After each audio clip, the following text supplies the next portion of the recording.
Bonjour, bonsoir, fidèles téléspectateurs. Nous vous souhaitons la cordiale bienvenue dans ce nouveau numéro de votre clinique emploi, le dernier numéro de l'année 2023. Une façon de vous souhaiter joyeuse fête de fin d'année. Alors aujourd'hui, nous avons choisi comme thématique l'employabilité des jeunes par le développement de la compétence. Et nous avons sollicité un jeune entrepreneur formateur de son état qui répond au nom de Samba Togola. Dans cette émission, vous retrouverez également le coach, le clinicien de Clinique Emploi qui s'appelle Chekmar Soumanou qui nous parlera de la tendance du marché de l'emploi et puis en fin d'émission du bon coin des opportunités d'emploi au Mali. Alors tout de suite, nous accueillons notre invité du jour, Monsieur Togola, Samba Togola. Bonjour, bonsoir et bienvenue sur le plateau de Clinique Emploi depuis l'hôtel Les Colibris de Bamako. Bonjour, Monsieur Bradox. Merci pour l'invitation. Je suis très heureux d'être parmi vous aujourd'hui. Alors vous êtes entrepreneur dans quel domaine spécifiquement? Spécifiquement, je suis entrepreneur dans le domaine des nouvelles technologies, mais aussi dans le domaine de l'accompagnement des jeunes vers l'insertion professionnelle. Merci d'avoir répondu à notre invitation, Monsieur Togola. Alors tout de suite, on se tourne vers le clinicien de cette émission. Je viens de le dire à l'entame de mes propos. Lui, c'est Kos Chekmar Soumanou pour nous parler de la tendance du marché de l'emploi. Alors, Monsieur Soumanou, comment se porte le marché de l'emploi pendant ce mois de décembre?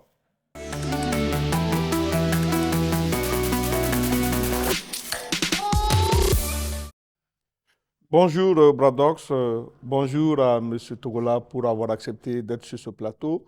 Bonjour à l'ensemble de nos téléspectateurs du Mali et de la diaspora, surtout de la diaspora qui est très fidèle à cette émission. Le marché de l'emploi pendant ce mois de décembre a été très dynamique. Qu'est-ce que nous avons constaté? Nous avons vu que le secteur public à continuer à faire des recrutements. Donc, en cela, nous pouvons justifier à travers la poursuite du processus de recrutement des auditeurs de justice, dont la première phase a été, les résultats de la première phase ont été proclamés, et ensuite, maintenant, on est à la phase interview. Également, le secteur privé aussi à continuer à recruter. Nous, en cela, nous pouvons nous référer sur les différentes propositions d'emploi qui ont été faites sur le marché de l'emploi que nous avons recueillies à notre niveau. Nous pouvons également citer beaucoup d'initiatives qui soutiennent l'entrepreneuriat. Et en cela, il y a eu beaucoup de salons, il y a eu beaucoup de forums. Nous pouvons citer le forum qui a porté sur l'entrepreneuriat féminin, qui a été une grande réussite. Il y a également l'initiative pour soutenir justement l'entrepreneuriat vert à travers un nouveau programme qui a été lancé par des partenaires, notamment SNV et puis l'Union européenne, qui s'appelle Go Green, donc qui tend à soutenir l'entrepreneuriat vert à travers les fonds climat. Il y a eu aussi beaucoup de renforcement des capacités. Et en cela, nous allons citer la cohorte qui a été formée par notre coach pendant 2 mois, dont la dernière session a eu lieu pendant ce mois de décembre. Nous pouvons aussi citer les séances d'information et de sensibilisation que le projet Crémali, dont nous avons reçu au mois dernier le coordinateur de ce projet, qui a consisté à donner des informations du marché de l'emploi aux étudiants de la faculté d'histoire et de géographie. Vous savez, ils ont un profil très difficile d'insertion, mais le Crémali a organisé une séance d'information et de sensibilisation pour leur donner des astuces. Donc nous pouvons dire effectivement que le mois de décembre a été très riche en activités et j'ose espérer que 2024 sera davantage productrice, si je puis dire, d'opportunités pour les jeunes du Mali et des jeunes de la diaspora qui, pour la plupart, veulent retourner au Mali. Voilà un peu, M. Bradox, ce qu'on peut dire concernant les tendances du marché de l'emploi. Merci beaucoup, Monsieur Soumanou, que nous allons retrouver en fin d'émission pour la deuxième et dernière rubrique de cette émission, le bon coin des opportunités d'emploi au Mali. Retour sur ce plateau avec mon invité du jour, Monsieur Samba Togola. Alors, d'ores et déjà, quel regard jetez-vous sur l'évolution du marché de l'emploi au Mali? Je pense qu'au Mali aujourd'hui, l'écosystème est en marche. Je pense qu'il y a une grande amélioration entre cette fin d'année et le début de l'année, à travers différentes activités qui ont été mises en place par des salons, des événements tout au long de l'année, et surtout qui s'est vraiment concentré en cette fin d'année. Donc pour cela, je pense que tout de suite, le clinicien vient tout de suite de nous parler des opportunités qui se sont organisées en fin d'année concernant les jeunes, sur tout ce qui est formation, sur tout ce qui est fora, sur tout ce qui est salon. Mais aussi, il y a des bootcamps, il y a des groupes qui sont aussi créés tout simplement pour accompagner toujours les jeunes dans cette même démarche. Donc ça, c'est des activités en continu qui sont là, qui permettent vraiment d'améliorer tout ce qui est réponse du besoin du marché de l'emploi. Alors, on a déjà planté le décor en disant que la thématique d'aujourd'hui est relative à l'employabilité des jeunes par le développement de la compétence. Qu'est-ce qu'on entend déjà par compétence professionnelle, Monsieur Togola? Ok, quand on parle de compétences professionnelles, il y a deux niveaux de compétences professionnelles. Lesquelles? Il y a les compétences techniques. Les compétences techniques, il s'agit déjà des compétences qu'on a acquises lors de notre formation, ok, et qu'on doit utiliser comme compétences techniques lorsqu'on veut exercer un métier. Et aussi, il y a les compétences interpersonnelles qu'on doit apprendre, notamment la communication, notamment les outils de production, les techniques de résolution de problèmes, les moyens pour innover, ça veut dire comprendre comment innover et surtout comment se vendre sur le marché de l'emploi. Ça fait partie au fait, de ce qu'on appelle les compétences soft skills dans le métier, dans les différents métiers.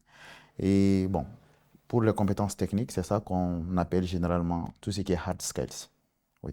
Alors ça, c'est des termes un peu plus techniques pour le commun des mortels. Alors comment arrive-t-on justement à développer sa compétence pour se rendre employable?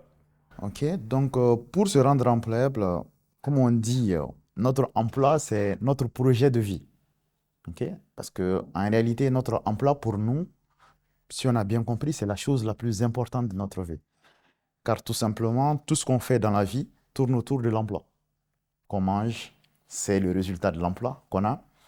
Qu'on ait une famille stable, c'est le résultat de l'emploi qu'on a. Qu'on vive dans une société, c'est le résultat de l'emploi qu'on a. Donc l'emploi est un aspect primordial dans notre vie. Donc pour cela, comme tout projet de vie ou tout projet tout court, il y a un objectif derrière. Et pour atteindre ces objectifs, je pense que c'est divisé à peu près en trois parties. Quand commencer, quelles sont les actions qu'on doit faire durant le projet et à la fin, quels sont les résultats qu'on a obtenus et qu'on doit évaluer selon les objectifs. Ok. Donc, en prenant l'emploi dans, dans cette logique-là, la première des choses, c'est de se mettre sous forme dans la posture de l'introspection. L'introspection, ça veut dire quoi? Ça veut dire que l'individu en tant que tel doit s'identifier lui-même. Quelles sont ses compétences? Quelles sont les compétences qu'il doit avoir et quelles sont les compétences qu'il n'a pas? Donc à partir de là, il vient maintenant de savoir quelle route dégager selon ses compétences et selon ses objectifs. Je donne un exemple pour quelqu'un qui veut devenir animateur de télé. Ok. Donc cette personne-là doit évaluer en prenant exemple sur une personne qui fait de l'animation. Parce que ça, c'est l'existant. Avoir une référence. Avoir une référence déjà. Donc, en utilisant, ou plutôt en évaluant la référence, il doit aussi s'évaluer et voir l'écart que lui a par rapport à la référence. Par rapport à l'écart qu'il a, identifier quelles sont les thématiques ou quelles sont les compétences qu'il doit acquérir pour être cette personne. Ok. Donc, c'est ça l'introspection et ça commence à partir de là. Et comme on le dit, on continue sur cette même route pour atteindre son objectif. Et notamment, on se met à se former et à combler toutes les lacunes ou toutes les insuffisances qu'on a qui nous différencient de cette personne. Alors, on va faire un ramassis en langue nationale Bamanakan puisque cette émission, elle est bilingue. Ambifo qui waligmando, Monsieur Samba Togola, il y a Angawele Djabi Kanani, Djemuka Nkeneka, Adjaranye Abunyana Ama. Aywa, anga bidakun, aube munde kan, obe talike, anga shifina ka uka baraku gelea kan alisa. Sabu kada kan, anga ni Djemuka Nyerenye shinembe shifina ka uka baraku konya udema. Ka seyi yere koro, ka doni ke, walasa i bɛ se ka i ka baarako bɛ se ka nɔgɔya dakun in b'o o de kan e yɛrɛ hakilina ye mun de ye o ko kan an ka bi jɛmukan in dakun kan. I ce Baradox ni kuma ninnu fɔli la. An ka bi jɛmukan kɔnɔna na sifinnakaw ka kan k'a faamu baara ɲini baara ye fɛn ye an ka diɲɛnatigɛ bɛɛ bɛ munumunu mun da de fɛ. an bɛ wagati mun kɛ baara la an t'o k'an ka diɲɛlatigɛ fɛn wɛrɛ foyi la donc o hokumu kɔnɔna na i ka kan k'a faamu baara mun ka di ye i bɛ se ka mun kɛ n'i y'o faamu i b'a lajɛ mɔgɔ min b'o baara in kɛ i b'o lajɛ o ka dɔnko o ka seko ye jumɛn ye e yɛrɛ fana ka dɔnko i ka seko ye jumɛn ye i b'olu différence lajɛ ka sɔrɔ k'a dɔn jumɛn b'e jɛn pour que ka k'o tigi ye i bɛ sɔrɔ k'o de ɲɛɲini o de ye sira ye mun b'i ka baara ko nɔgɔya donc an bɛna kuma o de kan. Ayiwa seko bɛ se k'a lasɔrɔ cogoya jumɛn an ka sifinnakaw fɛ ka dɔnko ni seko k'o ɲini k'o lawaleya o bɛ sɔrɔ ni sira jumɛn de ye. bon seko ni dɔnko kalan y'a sira fɔlɔ ye donc an bɛ tɛmɛ kalan de fɛ pour que an ka se ka baara sɔrɔ o y'an ka fɛnw ye mais baara sɔrɔw ka ca baaraw ka ca mais n'i ye lakɔlidenw ta bi olu de ka baara ɲini ka ca tɔw ti baara ɲini c'est comme sɛnɛkɛla ti baara ɲini sojɔla ti baara ɲini maintenant lakɔlidenw bɛ baara ɲini yɔrɔ jumɛn na o baara yɔrɔw fɛn fila de bɛ yen n ye mun kalan ekɔliso la k'o kɛ ani ni mɔgɔ tɔw ka kan ka baara kɛ jumɛn b'a to n ka se ka nafa dɔ bila o baarakɛyɔrɔ la mun tɛ yen kɔrɔlen donc i ka kan ka baara k'o fila de kan i ye mun kalan o ani mun b'a to i ni tɔw ka se ka baara kɛ pour que nafa ka bonya donc o fila o de ɲininen don baara yɔrɔw kɔnɔna na. Ayiwa an ka sifinnaka mun bɛ togodaw la sa ayiwa olu kɔni ma garisɛgɛ sɔrɔ ka kalan kɛ olu ta bɛna k'a la jumɛn ye barisabu ka d'a kan e ka kuma b'a jira de k'a fɔ kalan de b'a to n'i bɛ seko ni dɔnko sɔrɔ ayiwa an ka togodalamaw sifinnakaw olu bɛ ko jumɛn de kɛ walasa ka baara kɛ u yɛrɛ ye k'a sɔrɔ u ma tɛmɛ ni kalan ye.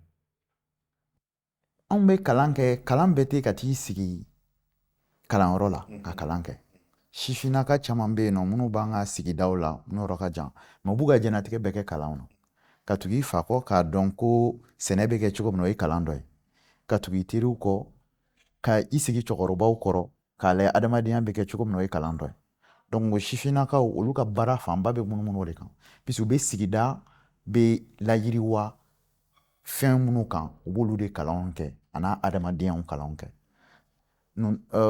n'i ye olu ta o de ye olu ta ye mais o man kan ka k'a bɛɛ ye fɛɛrɛ ka kan ka ɲini fɛnɛ mun bɛ se ka gɛrɛ olu la puisque an ka baarakɛda dɔw bɛ yen minnu bɛ taga sigi olu da la donc olu bɛ se ka kɛ fɛnnin fitinin bɛ se ka nafa lase olu ma pour que u ka se ka o baaraw fɛnɛ kɛ tel que n'i y'a jateminɛ minnu bɛ sigi an ka sigida minnu bɛ yɔrɔ janw fɛ u bɛ sigi mɔgɔw kɔrɔ mɔgɔ minnu ma kalan donc or pourtant u bɛ na ni mɔgɔ wɛrɛw de ye u bɛ se ka na ka bɔ jamana wɛrɛw la puisque duguba kɔnɔ mɔgɔw tɛ fɛ ka taga burusi kɔnɔ ka taga baara kɛ maintenant o sigidala mɔgɔ ninnu est ce que olu tɛ se ka dege bolola baara minnu min ninnu mago b'a la wa o bɛ se ka kɛ a man gɛlɛn kosɛbɛ a ma se i ka taga san 15 san 18 kɛ ban kan pour que ka se ka s'o baaraw la donc olu ye baaraw ye olu ye kalanw ye minnu fana bɛ se ka lase o mɔgɔw.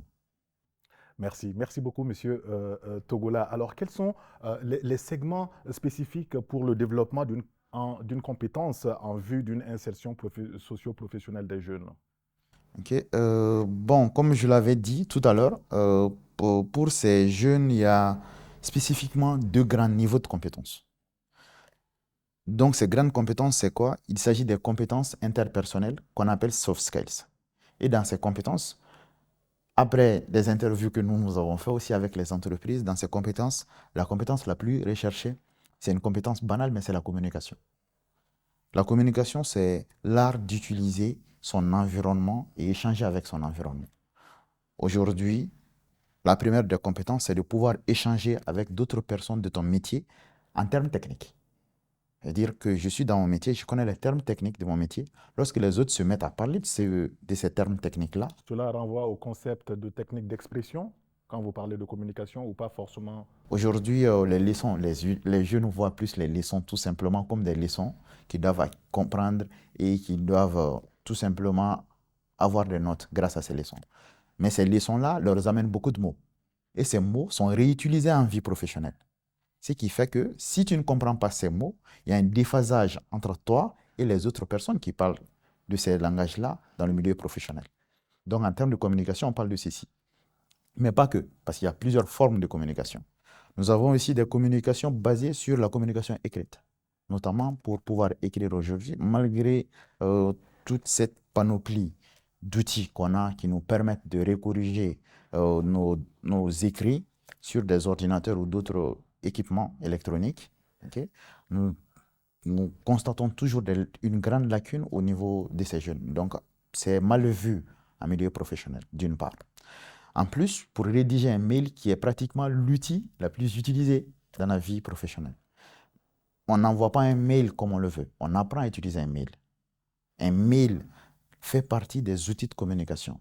Et l'utiliser doit se faire apprendre. Ça fait partie des compétences soft skills qui sont demandées, d'une part. D'autre part, qu'est-ce qu'on entend en général aussi des jeunes? Ça, c'est les interviews qu'on fait auprès des jeunes aussi. Les jeunes disent que j'ai juste besoin d'un emploi. Okay? Et sur le champ, je pourrais apprendre à exercer ce métier. Okay? Donc, à partir de là, il faudra, c'est que tu n'as même pas compris l'esprit d'une entreprise. Parce que l'entreprise, c'est quoi? C'est une machine à créer de la valeur, notamment à se faire du capital. Donc, à partir de là, l'entreprise n'a pas besoin de t'apprendre en réalité. L'entreprise a besoin que tu crées de la valeur pour l'entreprise. Donc, de ce fait, il n'y a pas de temps, d'accord, d'attente assez longue pour qu'une personne soit opérationnelle. Donc, à partir de là, au lieu d'avoir l'approche où je cherche n'importe quel métier, c'est l'approche où je fournis un service à une entreprise qui doit être primordial pour chaque jeune. Donc, c'est à partir de là aussi que dans les soft skills, il y a ce qu'on appelle les techniques de résolution de problèmes. C'est parce que tu ne sais pas résoudre un problème dans ton métier que tu n'es pas opérationnel. Ce qui fait qu'on pose des questions tout le temps, des fois, sans que ça ne soit aussi pertinent que ça. Donc, dans ce cadre-là, il est important pour les jeunes aussi de pouvoir apprendre à résoudre les problèmes. Donc, il y a plusieurs méthodologies techniques et techniques de résolution de problèmes qu'ils doivent acquérir. Donc, ça, c'est une deuxième phase de soft skills. En troisième phase de soft skills aussi, il y a ce qu'on appelle les techniques d'innovation. Dans dans ce marché de mondialisation qu'on a aujourd'hui, il faut comprendre que la grande différence entre une entreprise et une entreprise concurrente n'est basée que sur l'innovation. Okay? Donc, l'innovation, ce n'est pas juste un aspect qu'on a et qu'on doit juste utiliser. C'est tout un processus qu'on doit utiliser pour innover. Donc, il est aussi important pour un jeune qui part en entreprise qu'il apprenne à innover. Déjà, qu'est-ce que ça représente pour une entreprise? Ça représente pour une entreprise une valeur ajoutée qu'on amène à une entreprise. Donc, ce qui va permettre à l'entreprise d'être en phase où l'entreprise soit devant ses concurrents. Voici ce que l'entreprise cherche. Et tout ça, c'est des compétences interpersonnelles. Ce n'est pas des compétences qu'on étudie en classe. Et pour finir aujourd'hui, nous sommes dans ce qu'on appelle un monde de productivité. Il y a des outils qui nous permettent d'être productifs en entreprise. Donc, qui nous permettent de nous organiser, tout simplement pour être productifs. Donc, il est important aussi pour les jeunes de maîtriser au fait, ces outils-là pour être productifs pour les entreprises et notamment ce qui permet à une entreprise d'être beaucoup plus productive, tout simplement. Okay? Donc, et pour la dernière partie, il s'agit maintenant de maîtriser l'aspect de se vendre. Parce qu'on ne cherche pas un emploi, on fournit un service qui est récompensé par un emploi. Donc, en seconde phase maintenant, il y a ce qu'on appelle les hard skills, okay, ou les compétences techniques. Donc, dans les compétences techniques, cela dépend vraiment du profil. Okay? Il y a des profils qui sont orientés opérationnels pour des entreprises opérationnelles. Donc, il est important pour les jeunes au fait de comprendre l'aspect opération de ces entreprises, notamment les compétences qu'ils ont acquises lors de leur formation selon leur profil et comment utiliser ces compétences en opération. Donc, pour cela, ils doivent soit, d'une part, prendre un projet qu'on présente, par exemple, à une entreprise comme une évaluation qu'on est en train de faire et qu'on exerce pour que l'entreprise puisse observer un résultat de notre approche. C'est d'une part. Maintenant, il peut aussi être une entreprise de service. La plupart des entreprises aujourd'hui sont des entreprises de service. Et dans les entreprises de service, il est important aussi de comprendre l'aspect service. Et quand on parle d'aspect service, il s'agit de comprendre dans la fourniture d'un service quelles sont les parties prenantes, ok? Et quels sont les liens de communication entre ces parties prenantes. Donc, il est important pour toi qui parles sur le marché de l'emploi de comprendre qui et qui entre en contact avec les entreprises que je démarche et qui doivent me recruter. Et comment est-ce que leurs relations sont organisées et sont réalisées. Donc, à partir de là, on a ce qu'on appelle une force de proposition. Ok? Parce que je sais que toi, tu as besoin de celui-là et que lui, il a besoin de celui-là. Donc, nous, en nous positionnant ici, voici ce qu'on peut faire.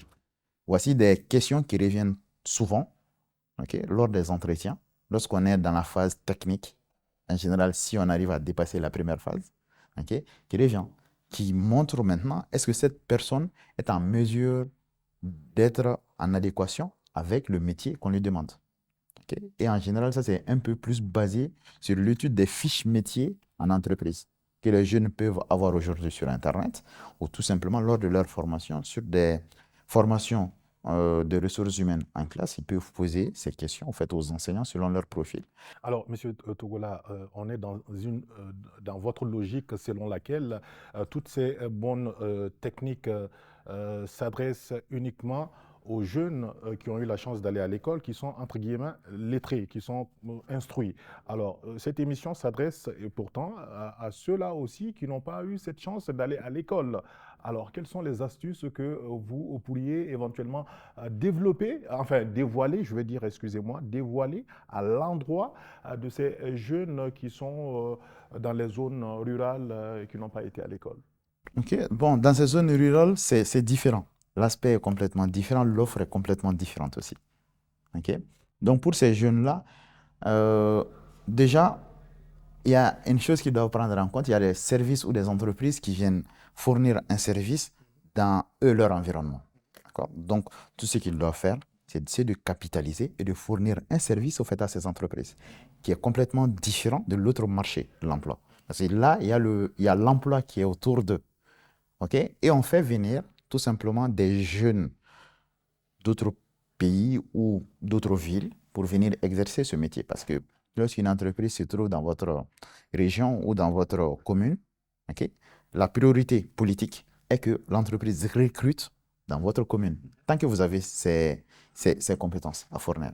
Et déjà, il y a des compétences qui ne demandent pas autant de processus de recrutement. Ok.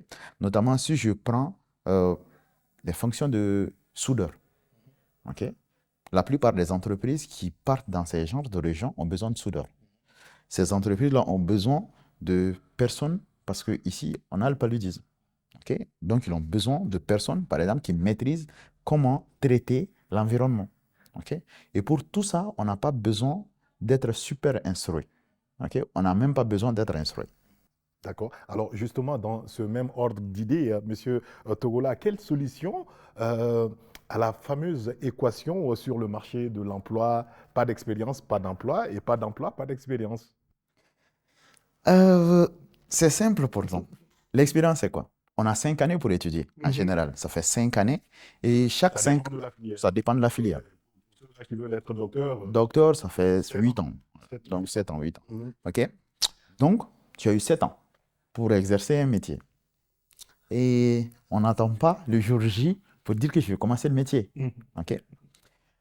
Je lui dis souvent en tant que formateur, et là je porte ma casquette de formateur, je dis aux jeunes, les entreprises ont des problèmes. Sur ton temps libre, étudie le problème d'une entreprise. Tout le monde peut le faire. Et tout simplement, essaie de comprendre ces problèmes, parce que tu as beaucoup de temps. Essaie de trouver une solution à ces problèmes. Pendant 5 ans, fais 3 et résous 3 problèmes de 3 entreprises, même si ce n'est pas de façon professionnelle.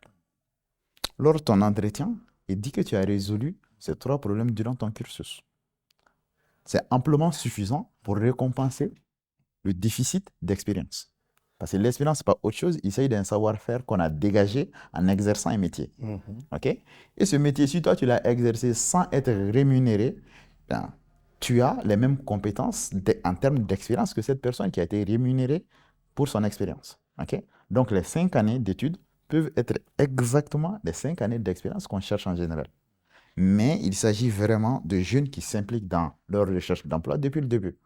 Donc, il est important pour les universités ou pour les acteurs de cet écosystème de faire comprendre aux jeunes depuis le tout début, c'est le moment de de faire ces expériences. OK?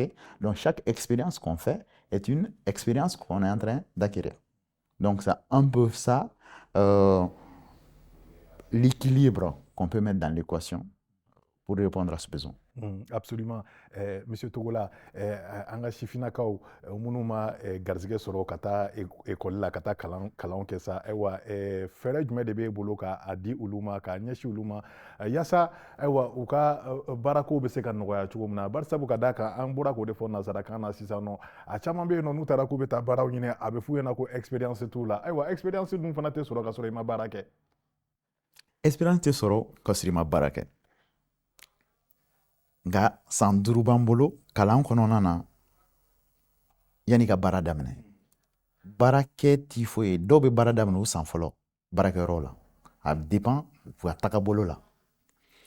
Parce que n'i ye san 5 kɛ i tɛ bila baara fitinin na bilen. I bɛ bila baara de la baara mun na fɛn dɔ makɔnɔnen don mɔgɔ min b'a dɔn a bɛ kɛ cogo min. I bɛ bila o baarakɛyɔrɔ position de la.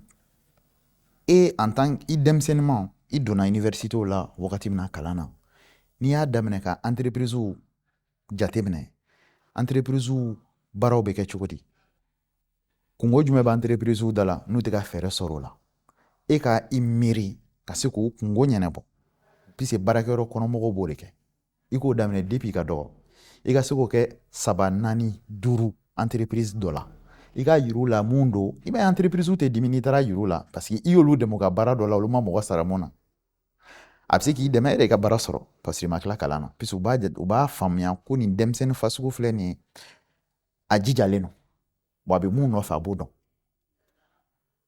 mɛ o t'a bɛɛ ye n'i yɛrɛ ma garisɛgɛ sɔrɔ ka baara sɔrɔ yanni i ka san 5 ka ban yanni i ka tila kalan na a kɔni a nafa bɛ kɛ jumɛn ye san 5 kɔnɔna na n ye baara dɔ kɛ hali ni ma sara a kɔnɔna na n ye faamuyali kɛ puisque expérience ye faamuyali de ye n ye faamuyali kɛ a baara bɛ kɛ cogo min na i bɛ se ka nɔ bɔ a la cogo min na i bɛ ɲininka o la n'i y'o fɔ mɔgɔ min bɛ ka baara ɲini mɔgɔ ɲini mɔgɔ min ka kan ka baara dɔ kɛ nɔ ka kan ka sɔrɔ baara mun na a b'a faamu cɔ e tilala kalan na sisan i kɔni ma baara kɛ fɔlɔ mɛ i ka kalan kɔnɔna na u mago bɛ mun na e y'o kɛ donc o hukumu kɔnɔna na o b'a yira ko denmisɛnnin a ma baara ta kɛ mɛ a y'a jateminɛ ko baara bɛ kɛ cogo min na a b'o nafa bɔ cogo min na a b'o nafa sɔrɔ cogo min na a bɛ se k'o di baarakɛyɔrɔ la mɔgɔw ma. Alors, Monsieur Togola, la construction de la compétence relève-t-elle de la responsabilité de l'État ou du jeune lui-même? Ce débat, ça reste complexe. Merci, Bradox, pour la question. L'État a un rôle à jouer. Le jeune a un rôle à jouer. L'endroit où le jeune suit ses formations a un rôle à jouer. Les parents des jeunes ont des rôles à jouer et surtout l'enseignant a un rôle à jouer. Okay? Parce que enseigner, c'est 3 choses. Okay? On enseigne pour fournir ou donner une compétence à un jeune ou à une personne qui doit acquérir une compétence. On doit veiller à ce que cette personne puisse comprendre l'utilisation de cette compétence dans sa vie en général. Okay? Et surtout, on doit accompagner ce dernier à exercer ce métier ou cette connaissance dans un cas de simulation. Okay? Donc, je pense que ça, c'est un aspect qu'on ne prend pas en compte, d'une part. Mais puis, il faudra quelque part que le jeune, lui, il sache qu'il y a cet aspect qui doit exister. Absolument. Okay? Donc, ça vient de l'enseignant. Et il y a le rôle de l'université qui doit aussi s'assurer que les jeunes savent qu'ils doivent avoir au fait cette logique d'apprentissage, qui est la courbe d'apprentissage.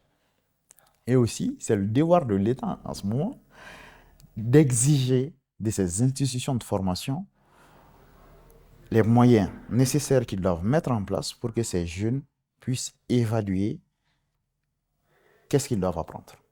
Okay? Et de surcroît, le jeune lui-même, après toutes ces formations, il est important pour lui de savoir ce qu'on lui a appris, si c'est exactement ce qui est demandé sur le marché. Donc, à partir de là, il doit avoir un système qui permet à ce jeune d'évaluer lui-même ses compétences par rapport aux compétences qui sont demandées sur le marché. Donc, tous ces systèmes-là, c'est tout un environnement. Ok. Donc, cet écosystème, comme on le dit, doit avoir une synergie d'action, tout simplement, pour améliorer. Et chacun a un rôle à jouer. Et il faudrait que chacun réponde ou chacun joue son rôle, tout simplement, dans cet écosystème, pour l'amélioration de l'écosystème. Ok. Donc, c'est pour cela que je ne peux pas dire c'est la faute de l'État ou c'est la faute de l'apprenant lui-même. Est-ce qu'il n'est ni victime et ni responsable? Ok. Il est victime à la fois, il est responsable à la fois. Et quel pourrait être justement le rôle des autorités pour encourager le développement de la compétence afin d'accroître l'employabilité au Mali? Euh, le rôle de... Le premier rôle déjà, c'est que, on l'a dit, on s'est arrêté au premier niveau de formation. Ok. Parce que nous sommes restés dans ce qu'on appelle des formations administratives. Ok. L'idée, lorsque un pays finit avec une période d'occupation, le pays a besoin d'être structuré et être occupé de façon administrative. D'où la création des universités de droit, d'économie, d'administration, etc. D'accord. La médecine pour les premières occupations et un peu de production pour des écoles d'agronomie. Ok. Ça, c'est la première phase. La seconde phase est l'évolution de ces institutions de formation. Ok. Notamment, on devrait aller vers des institutions de production. Ok. Nous ne sommes jamais allés vers des institutions de production. Et on part vers des institutions de production qui transforment en ce moment, en fait, les institutions administratives en ce qu'on appelle des institutions d'excellence. Notamment, ce n'est pas tout le monde qui aurait le droit de faire économie, il n'y a pas tout le monde qui aurait le droit de faire droit, ok, ou les sciences sociales, etc. Ça doit être vraiment basé sur l'excellence parce que c'est eux qui doivent devenir des fonctionnaires après. Ok. Donc, ça fait partie de nos politiques avant d'aller vers ce qu'on appelle des institutions de recherche et d'innovation. D'accord. Ça, c'est la dernière phase de l'enseignement. Donc, nous sommes un peu arrêtés au premier niveau. Donc, ce qui pourrait être une aubaine pour l'État ou pour les concitoyens, c'est de quitter, au fait, la première phase pour aller vers la seconde phase. Nous, on a la chance d'être dans un pays où nous sommes gâtés. Déjà par la nature. Il pleut, nous avons des terres fermes et en plus, nous avons une population jeune. Ok. Et tout ceci, si tu ne l'utilises pas, c'est du gaspillage. Ok. Et en plus, on nous a donné des tas d'énergie fossile, telles que l'or, le pétrole, etc. Ok. Et nous, on n'est pas en consommation parce que nous ne sommes pas en production. Pourquoi? Parce que nous n'avons pas d'institution tout simplement de formation pour ces jeunes. Et donc, pour pouvoir utiliser ou pouvoir capitaliser sur tout ça, il est important d'aller vers la création des institutions qui peuvent former des jeunes dans ces domaines-là. Parce qu'on n'a pas besoin forcément des bureaucrates tout le temps. On a besoin de personnes qui peuvent être productives pour la société. Et d'une part, la bureaucratie, c'est bien, ça fait fonctionner un État. Ok. D'une part, mais l'État ne peut fonctionner sans production. Et vous pensez que l'État n'encourage pas trop ou l'État ne crée pas trop de postes de production? À mon avis, par rapport à l'attente, c'est très peu. Sinon, il y en a. Ok. Si on prend l'IPR de Katibougou, il y en a. Aujourd'hui, on a commencé à créer des universités, bon, pas des universités, des filières de, d'entrepreneuriat en administration. Mais à mon humble avis, si on attend 20, si on fait une proposition, c'est très peu.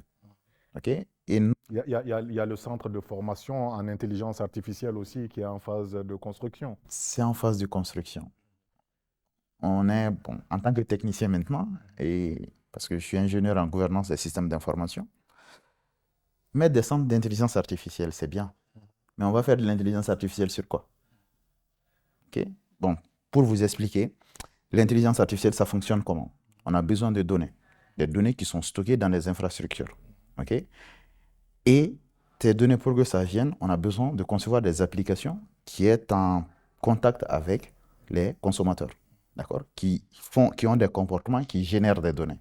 Et ces données sont ensuite stockées dans ce qu'on appelle des big data. Ok.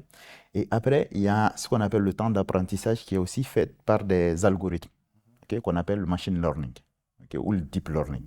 C'est ça qui va permettre maintenant d'apprendre de ces données et ensuite utiliser une intelligence artificielle qui pourrait au fait générer toutes ces données, qui pourrait consommer ces données et faire ce qu'on appelle des statistiques de données générées. Ok. Donc, nous, j'ai plus l'impression que c'est plus un titre qu'on donne à des centres pour de l'intelligence artificielle, mais l'important pour nous d'aller jusqu'à la base parce qu'on va le faire. Maintenant, la viabilité, c'est quoi? Est-ce que nous allons avoir des jeunes qui connaissent l'intelligence artificielle sans mettre en place les infrastructures, euh, les applications, les politiques nécessaires pour répondre à ce besoin? C'est comme mettre les charrues avant les bœufs. Ok. C'est bien une école d'intelligence artificielle. Il y en a très peu en Afrique et même dans le monde. Ok. Mais pour en arriver là, il y a des prérequis. Et si on ne suit pas ces prérequis, on va être comme autant de pays qui se sont tout simplement cassés les dents. Ok. Parce que les pays chez qui ça fonctionne, ils ont suivi ce processus avant d'arriver là. Mais nous, on ne voit que la finalité et on veut se jeter là-bas. Donc, à votre avis, l'État doit faire beaucoup plus. L'État doit faire beaucoup plus et l'État doit mettre en place les prérequis avant de se lancer dans ça. Donc, ça risque de rester en mode embryonnaire, comme c'est maintenant. Alors, quels sont les goulots d'étranglement qui expliquent justement la difficile employabilité des jeunes au Mali, les goulots d'étranglement? Le goulot d'étranglement, la première des choses, c'est la confiance. La confiance en soi, oui. Ok. Vous pensez que nos jeunes Maliens n'ont pas confiance en eux-mêmes? Ils n'ont pas confiance en eux-mêmes, d'une part, déjà causé tout simplement par notre éducation. Parce que nous avons une éducation patriarcale. Et pourtant, quand ils vont à l'étranger, les Maliens sont les plus compétents. Quand ils sont en Europe, aux États-Unis, C'est exactement le cas parce qu'au fait, nous quittons l'aspect patriarcal. Ok, j'en fais partie, hein. Et quand on part étudier à l'extérieur, parce qu'on n'a plus les parents, parce qu'au fait, on est responsabilisé et parce que nous savons qu'il n'y a personne qui va prendre les responsabilités à notre place, on s'y met. Et si on s'y met, les Maliens excellent à l'étranger. Donc, il est important pour la jeunesse malienne de croire en soi. Parce que si on échange avec eux la plupart du temps, c'est pas qu'ils ne connaissent pas, ok? Mais ils enfuient eux-mêmes cette connaissance en eux. Et avoir les meilleures connaissances ou les meilleures approches du monde sans les utiliser ne te sert à rien. Donc, il est important aujourd'hui, pour la première phase, d'amener les jeunes à se faire confiance et d'accepter qu'ils peuvent échouer. Parce que la plus grande peur qu'on puisse percevoir d'eux aujourd'hui, c'est la peur d'échouer. Et échouer, ce n'est rien. Tous les grands du monde ont échoué. Mais ont échoué plein de fois. Okay? Et cette jeunesse, dès qu'ils vont accepter l'aspect d'échouer, mais comprendre que chaque fois qu'ils échouent, ils auront appris. Okay? C'est à partir de là qu'en fait, il y a un volet qui va s'ouvrir et que ça va donner un chemin aux jeunes d'aller et exploiter l'excellence qu'ils ont en eux. Okay? Donc ça, c'est la première des choses. alors, Monsieur Togola, un autre ramassé en langue nationale, Bamanaka, en Borakafo, Chifinakao, Ugabarako, Kagelen, Wati Dola, Ewa, Anga, Jamana Nyama, Kanga Munde Kuye, Walasa, Ugabarako Beseka, Anoya, Ewa, no, o Borala, Ewa, Anga Chifinakao, Anya Jatemineke, Kafo, Chamambe, no, Udalentu, Uyerela, Uba, Afonu, Nana Kenre, Barau Damne, ayiwa a bɛ ɲɛ n bolo wa a tɛ ɲɛ n bolo wa ayiwa ninnu kow bɛɛ lajɛlen de b'a jira k'a fɔ ayiwa gɛlɛya bɛ an ka sifinnakaw kan e yɛrɛ hakilina ye jumɛn de ye an ka jamana ɲɛmaaw de kan ka baara kolo girinw kɛ halisa walasa ka dɛmɛ don u yɔrɔ ayiwa walima u yɛrɛ de kan ka da u yɛrɛ la k'a dɔn k'a fɔ ayiwa n'an dɛmɛ k'an ka wara faga o b'a sɔrɔ a kunkolo b'i bolo. Une paradoxe. Et bi jamana ka jɔyɔrɔ bɛ yen. Jamana ka jɔyɔrɔ ye jumɛn ye? Jamana ka kan ka jate minɛ denmisɛnninw ka kan ka taga yɔrɔ min. O ye jamana ka dɛmɛ ye. An y'a jate minɛ n'an ye kalanko jate minɛ anw tora biro kɔnɔ baara kalan fɛnw de la halisa an ka jamana b'o de kan. O an ka jamana tiɲɛ ye jumɛn ye? An ye baara kɛ jamana de. N'an y'an ka an masaw ta an bɔra minnu na baarakɛlaw de don. An ka jamana yɛrɛ fɛnɛ diɲɛnatigɛ yɛrɛ kɛcogo la baara de ka nɔgɔn an ka jamana na ni hakilina baara ye. Hakilina baara ye i b'a fɔ mɔgɔ minnu diɲɛ ma nɔgɔ u bolo c'est comme sɛnɛ tɛ se ka k'u fɛ yen sanu t'u fɛ yen ji t'u fɛ yen o jamanaw na hakilina baara de ka kan ka bɔ yen anw fɛ yen hakilina baara ma fɔ k'a ti kɛ dɛ o de bɛ kɛ pour que jamana ka yiriwa mais mun fanga ka kan ka bonya kosɛbɛ o ye baara fangana baara de fangana baara anw dun ka jamana kɔnɔdenw a fɔra ko denmisɛnninw de ka ca ni bɛɛ donc ni denmisɛnninw ka ca ni bɛɛ ye pourquoi an tɛ jamana ɲɛmɔgɔw tɛ kalankɛyɔrɔw dayɛlɛ mun b'a to denmisɛnninw ka se ko o fangana baaraw dege u ka se k'o fangana baaraw kɛ n'o de bɛ ka nɔgɔ o kɛli de ka nɔgɔ anw fɛ yen wa nafa b'o de la yɛrɛ fɛnɛ anw kan wa o nafa an bɛ se ka taga n'o de ye diɲɛ yɔrɔ wɛrɛ o ye jamana jɔyɔrɔ ye mais bi anw fɛnɛ ka denmisɛnninw u jɔyɔrɔ ye jumɛn u ka kan ka dɔw yɛrɛ la ok donc daliw yɛrɛ la o ye jumɛn ye c'est que k'a fɔ k'u tɛ dɔɔnin kɛ tɛ fɛn bɛ maliyɛn bɛ dɔɔnin kɛ kojugu maliyɛn denmisɛnnin mun mana bɔ mali la ka taga diɲɛ yɔrɔ wɛrɛw la u b'a ɲɛmɔgɔya ta mais o ye anw yɛrɛ fɛnɛ ka lamɔ kɛcogo ye si lamɔ an t'a fɔ n k'a tiɲɛna sa nka yuba la munna parce que anw fɛ yen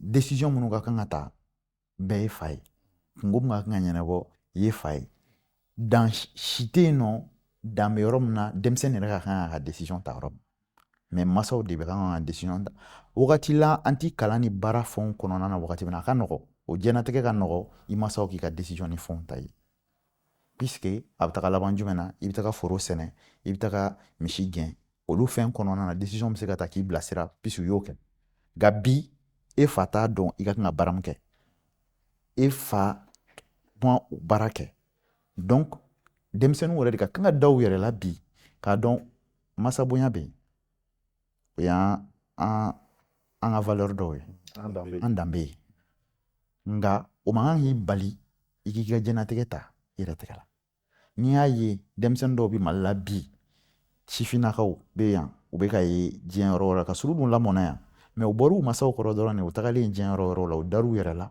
u ye baaraw kɛ u kɛra ɲɛmɔgɔw ye mun b'an bali yan bi an ka dan yɛrɛ la an masaw bonya mais an ka diɲɛnatigɛ ta an tɛgɛ la k'an ka baaraw kɛ a ɲɛ foyi t'an bala la mais an ka kan ka sɔn ka baara de kɛ ka da la k'an masaw tɛ fɛnw bɛɛ ɲɛnabɔ an ye u y'u ka mun kun jijalen n'u kan exigelen n'u kan u y'o kɛ o ye an lamɔni ye o ye k'an don kalanw na mais i ka diɲɛnatigɛ tali b'i yɛrɛ de bolo parce que e yɛrɛ ka kan ka i ka denbaya sigi sen kan o denbaya tali sigilen don e de la donc n'i ma da i yɛrɛ la a ka gɛlɛn i ka se k'o bɛɛ kɛ. Ini Baradjikani, la cellule. Alors, tout de suite, fidèles téléspectateurs, on va retrouver la dernière rubrique de cette émission Clinique Emploi. Il s'agit du bon coin des opportunités d'emploi au Mali et c'est juste derrière ce jingle avec le coach Soumano.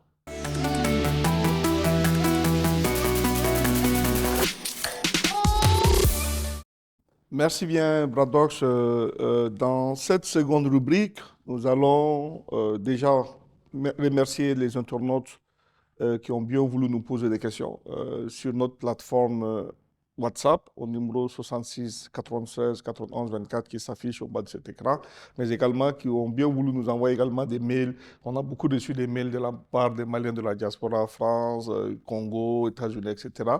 Et à l'adresse cliniqueemploi@gmail.com. Donc on invite encore nos fidèles téléspectateurs de continuer à nous écrire, à nous envoyer leurs questions. Un des nôtres a posé plutôt la question de savoir est-ce qu'un employé licencié sur la base de fautes lourdes peut-il prétendre à des droits? On va répondre que oui. Même si vous avez été licencié pour fautes lourdes, vous avez quand même des droits. Vous avez des droits de réclamer des congés dont vous n'avez pas jugé qui vous sera versé sous forme de numéraire. Vous avez le droit de demander de votre employeur un certificat de travail dans lequel certificat il ne mettra pas que vous avez été licencié pour faute lourde. Donc si l'employeur estime que vous devrez aller aujourd'hui alors que vous devrez faire 3 mois de préavis, l'employeur peut également vous verser en toute forme d'indemnité compensatrice les 3 mois qui sont l'équivalent de 3 mois de votre salaire. Ensuite, il y a un autre internaute qui a demandé quelles sont les procédures pour engager un licenciement pour motif économique. Alors, nous assistons, c'est le contexte d'ailleurs qui prévoit ça. Donc, quand il y a une difficulté économique auquel l'entreprise elle est confrontée, l'entreprise peut initier la procédure de licenciement pour motif économique. Mais il y a des étapes. La première étape, il faudrait que l'entreprise réunisse l'ensemble du personnel à travers les syndicats et les délégués du personnel pour voir d'abord toutes les voies et moyens qui permettent d'éviter le licenciement. Donc, on va essayer de voir des mesures de réduction de temps de travail, de réduction des salaires. Mais si malgré tout, il n'y a pas de solution, en ce moment, l'entreprise va procéder à la licence, au licenciement pour motif économique. Et le choix des employés qui sont concernés, c'est sur la base de critères, donc critères d'ancienneté. Donc ceux qui sont les moins anciens seront licenciés au profit de ceux qui sont les plus anciens. Les critères de charge, par exemple, celui-là qui a plus de charges que l'autre, un célibataire a moins de chances de rester que celui-là qui a 2 ou 3 épouses avec beaucoup d'enfants. Donc voilà des critères déjà qui seront mis en avant et en ce moment, on va faire la liste qu'on va faire signer par les délégués, les syndicats et l'employeur maintenant qui sera soumis à l'inspection du travail pour validation. C'est en ce moment que la procédure va continuer son cours et à la différence des procédures classiques de licenciement, quand quelqu'un est licencié pour motif économique, on lui ajoute une cinquième indemnité parce qu'il y en a 4 pour le licenciement classique, mais pour le licenciement pour motif économique, il y a 5 éléments qui constituent les indemnités de licenciement. Un autre internaute a demandé qu'est-ce qu'une sanction? En matière de droit du travail, la sanction, c'est le manquement à une obligation professionnelle préétablie. Donc, vous n'avez pas respecté une obligation professionnelle établie. Exemple, chaque fois vous venez au bureau en retard. Donc, face à cette situation, l'employeur peut vous infliger une sanction.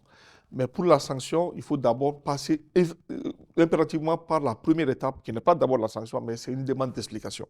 Donc, sous 48 heures, on dit, voilà, nous avons constaté un retard répété sans justification. Qu'est-ce que vous avez comme explication à donner? Maintenant, au regard des informations fournies par l'employé indélicat, maintenant, l'employeur est en droit de lui infliger des sanctions. Donc, il y a 2 types de sanctions. Des sanctions de premier degré qui sont constituées par l'avertissement, le blâme, l'avertissement écrit et verbal, et ensuite des sanctions de second degré qui sont constituées par la mise à pied de 1 à 3 jours, la mise à pied de 3 à 8 jours et le licenciement qui est la dernière étape. Maintenant, on ne peut pas infliger une de ces sanctions sans pour autant respecter le principe de la gradation. Et autre chose qu'il faut noter, c'est qu'on ne peut pas aussi faire une sanction financière. Souvent, on le voit, quand un employeur casse, par exemple, un outil de travail, on lui coupe sur son salaire. Ça, c'est des choses qui sont interdites, en tout cas dans le Code du travail du Mali. Et dernière question qu'on a reçue d'un internaute, et ça, c'est à la mode. Quelqu'un a demandé de savoir c'est quoi la non-double imposition. Que veut dire la convention de non-double imposition? Alors, cette convention de non-double imposition, il faut noter que le Mali a signé ce genre de convention pour promouvoir les investissements directs étrangers avec un certain nombre de pays. Il y avait la France, dont la convention a été dénoncée. Il y a la Russie, il y a la Tunisie, il y a le Maroc, il y a les pays de l'UEMOA, dans le cadre de l'UEMOA, et il y a Monaco. Et donc, cette convention de non-double imposition permet justement d'éviter qu'une personne soit imposée dans 2 ordres fiscaux différents. Ça veut dire quoi? Quelqu'un, un Turc qui vient au Mali, par exemple, qui mène des affaires pour moins de 6 mois, on va pas, la convention va éviter que ce Turc paye des impôts au Mali sur l'affaire qu'il a réalisée au Mali et de payer également en Turquie. Donc, on va tout simplement désigner un pays qui peut être soit la Tunisie, la Turquie ou le Mali où il va payer son impôt. Donc, c'est extrêmement important. Donc, et comme la convention avec la France a été dénoncée, donc c'est ce qui fait l'actualité de cette question-là. Donc, on remercie vraiment nos internautes d'avoir pris le temps de formuler ces questions qui me paraissent assez importantes. Donc, comme encore une fois, j'ai dit, vous pouvez continuer à nous saisir. Maintenant, par rapport au bon coin, les opportunités d'emploi, nous avons recueilli nous avons 2 éléments. D'abord, les offres d'emploi. Et nous avons Raymond qui veut recruter un directeur des opérations et des stagiaires en gouvernance. Donc, Raymond, vous pouvez aller déposer vos dossiers au niveau de Raymond. Il y a GIZ également qui est en train de recruter un chauffeur mécanicien. Et l'ACF, l'ONG ACF est en train de constituer un vivier de plusieurs profils. Donc c'est important, ça veut dire que les gens qui n'ont souvent pas de profil facile d'accès, d'insertion, je veux dire, peuvent aller justement déposer leur CV au niveau de ACF qui est en ce moment en train de constituer ce profil-là et c'est peut-être pour proposer des opportunités en 2024. Maintenant, pour les opérateurs économiques, les entrepreneurs, nous avons également des propositions, nous avons recueilli un certain nombre d'éléments pour eux, notamment ACF qui veut recruter un consultant pour l'évaluation d'un projet. Il y a Chemonix, une ONG américaine, qui est en train de chercher des juristes pour fournir des services juridiques au Mali, dans le cadre de son activité. Il y a GIZ qui recrute aussi des enquêteurs. Donc ça aussi, c'est une bonne, surtout pour les étudiants qui sont en statistique, en économie, etc. Et enfin, il y a World Vision qui est en train de chercher un fournisseur en smartphone. Donc voilà les opportunités que nous avons recueillies sur le marché de l'emploi pour ce mois de décembre. Merci beaucoup à Chekmar Soumanou pour le bon coin des opportunités d'emploi au Mali. Alors, retour sur ce plateau avec l'invité, M. Togola, pour la dernière partie de cette émission. Quels sont, en fin de compte, les conseils aussi? Je sais que vous avez donné beaucoup d'astuces, beaucoup de techniques, mais quels autres conseils donneriez-vous aux jeunes pour se construire une compétence afin de se rendre justement employable? Merci beaucoup, Monsieur Bradox. D'accord. Donc, le dernier conseil que j'aurais pour les jeunes en quête d'emploi, déjà, ne dites pas que je suis en chômage, dites que je suis en quête d'emploi. C'est super important parce que chercher un emploi, c'est une question d'état d'esprit. Ok. Ne courez pas tous les emplois, ne courez pas derrière la recherche de tous les emplois. Soyez force de proposition sur le marché de l'emploi. C'est super important. Sachez ce que vous devrez fournir à chaque entreprise. Formez-vous dans ce sens jusqu'à ce que vous ayez les compétences et les connaissances nécessaires pour offrir un service particulier sur le marché de l'emploi. En ce moment, vous serez employable. Merci à vous. Merci beaucoup, Monsieur Togola. Cette émission touche quasiment à sa fin. Juste le temps de vous rappeler, la thématique importante d'aujourd'hui, c'était l'employabilité des jeunes par le développement de la compétence. Encore une fois de plus, joyeuse fête de fin d'année, bonne heureuse année 2024 et mention spéciale à la grosse équipe de production de cette émission Telera Film. On se donne rendez-vous le mois prochain pour un autre numéro. D'ici là, portez-vous très très bien et à bientôt.